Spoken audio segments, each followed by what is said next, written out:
musafir tidak wajib puasa. Sebagaimana firman Allah Subhanahu wa taala, "Faman kana minkum maridon aw ala safarin fa'iddatum min ayyamin ukhar." Maka siapa di antara kalian yang sakit atau sedang safar, kemudian dia berbuka, maka wajiblah atasnya berpuasa di hari-hari yang lain, yaitu setelah Ramadan, selain pada 2 hari raya dan 3 hari tasyrik. Ayat ini menunjukkan kepada kita, musafir boleh berbuka. Jamaah sekalian, musafir itu ada 3 keadaan. Keadaan yang pertama, kalau dia puasa, dia merasa berat. Maka kalau dia puasa, makruh hukumnya. Jadi lebih afdal dia berbuka. Yang kedua, kalau dia puasa, akan membahayakan. Karena mungkin perjalanannya terlalu berat. Diterik panas misalkan. Sehingga kalau dia nggak berbuka, bahaya. Maka saat itu wajib dia berbuka. Kemudian yang ketiga, yang tidak ada pengaruh. Dia puasa, nggak ada pengaruh. Dia nggak puasa, nggak ada pengaruh. Sama saja. Mungkin karena fisiknya kuat, atau safarnya nyaman. Maka, bolehkah dia berbuka? Boleh. Ini tidak sama dengan orang sakit. Kalau orang sakit, nggak boleh dia berbuka jika puasanya sama sekali tidak memberi pengaruh pada sakitnya. Tapi musafir, meskipun safarnya tidak memberi pengaruh, ketika dia berpuasa, tetap dia boleh berbuka. Namun, boleh juga dia puasa. Mana yang lebih afdal? Dia puasa atau berbuka? Pendapat yang lebih kuat insya Allah adalah dia puasa.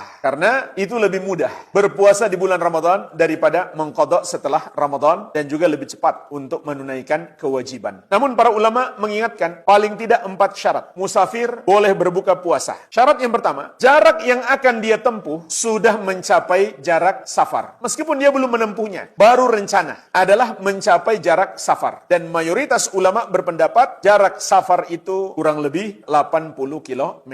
Kemudian syarat yang kedua, tujuan safar untuk sesuatu yang mubah. Kalau untuk sesuatu yang haram, maka mayoritas ulama tidak membenarkan. Sebab dia berbuka itu kan keringanan dari Allah. Bagaimana mungkin dia mengambil keringanan untuk berbuat maksiat? Jadi kalau dia safar untuk berjudi misalkan di sebuah kota yang dikenal, kotanya para penjudi, nggak boleh dia berbuka puasa. Harus tetap dia puasa. Ya mudah-mudahan puasanya menghalangi dia dari berjudi. Karena puasa yang tidak menghalangi dari perbuatan yang haram juga menjadi puasa yang tidak bermanfaat. Tapi kalau dia nggak puasa, lebih besar lagi dosanya. Jadi untuk urusan yang mubah, apalagi untuk urusan ibadah seperti perjalanan umroh, maka boleh seseorang untuk berbuka puasa. Kemudian syarat yang ketiga, tujuan dia melakukan safar bukan karena siasat supaya bisa berbuka puasa. Kalau ini tujuannya, dosanya menjadi double. Jadi seakan-akan dia mau menipu Allah. Na'udzubillah. Ini cara-caranya orang Yahudi. Jadi tidak boleh. Kalau seseorang safar tujuannya hanya untuk bisa berbuka puasa, dosanya menjadi lebih besar. Dan syarat yang keempat, dia boleh berbuka kalau dia sudah siap berangkat. Jadi kalau baru rencana di malam hari, nggak boleh. Harus tetap dia niat puasa. Apalagi kan belum pasti juga jadi berangkat atau tidak. Namun kalau dia sudah siap, tinggal jalan, meskipun masih dalam rumah, boleh dia berbuka. Dan ini pernah dilakukan oleh Anas bin Malik radhiyallahu anhu. Beliau masih di rumah beliau, tapi sudah siap semuanya, tinggal berangkat, lalu beliau minta minum. Orang-orang semua lihat, mereka pun bertanya, apakah itu sunnah? Kata beliau, ya, ini sunnah.